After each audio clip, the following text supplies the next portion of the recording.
পেয়েছি unrestricted access ইজিপ্টের সমস্ত পিরামিডগুলো explore করার। ও আমার গোটা জীবনে আমি এমন জিনিস দেখিনি। আমরা প্রাচীন ফেরাওদের সমাধিগুলোতে যাব, যেসব জায়গায় প্রবেশ করা লিগ্যাল নয়, কারণ ওই জায়গাগুলো খুবই বিপজ্জনক। এখান থেকে পড়ে গেলে কি হবে? ও আমরা নিশ্চিত মরে যাব। আমরা এমনকি পিরামিডের নিচে একটা গোপন সমাধিতে সাঁতার ও কাটবো। মাই গড!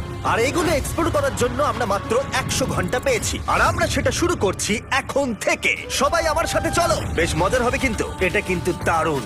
কেউ একজন 4500 বছর আগে পাথরটা এখানে রেখেছিল। একদম, এই পিরামিডটা প্রায় 4500 বছরেরও বেশি পুরনো। আমরা যে পথ দিয়ে যাচ্ছি সেটা মিশরবিদদের মতে রাজা খুফুর সমাধির দিকে নিয়ে যায়, সেই ফেরাও যিনি সম্ভবত পিরামিড তৈরি করতে বলেছিলেন। ওয়াও! এই যে ঘরটা দেখছেন, এটাকে বলে গ্র্যান্ড গ্যালারি। আমরা এখনো অব্দি এই পিরামিডের কতটা ঘুরলাম? আমার কাছে এই প্রশ্নের কোনো উত্তর এই মুহূর্তে নেই। ও উত্তরটা খুবই ভালোভাবে দিল আমাকে। এর পরের ঘরটা হলো রাজার শেষ বিশ্রাম কক্ষ। হ্যাঁ, আমাদের তো তাই মনে হয়। তাহলে চলো যাওয়া যাক। ও ও ও ভাই, এটা আমি কি দেখছি? এটা তো অসাধারণ। 4600 বছর আগে এই ঘরে হয়তো রাজার মমিকৃত দেহ রাখা হয়েছিল।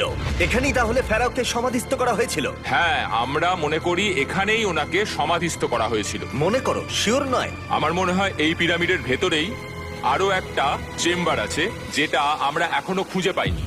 সেখানেই হয়তো রাজার বডি রাখা আছে। আমরা এই ভিডিওতে সেটা খোঁজার চেষ্টা করব। কারণ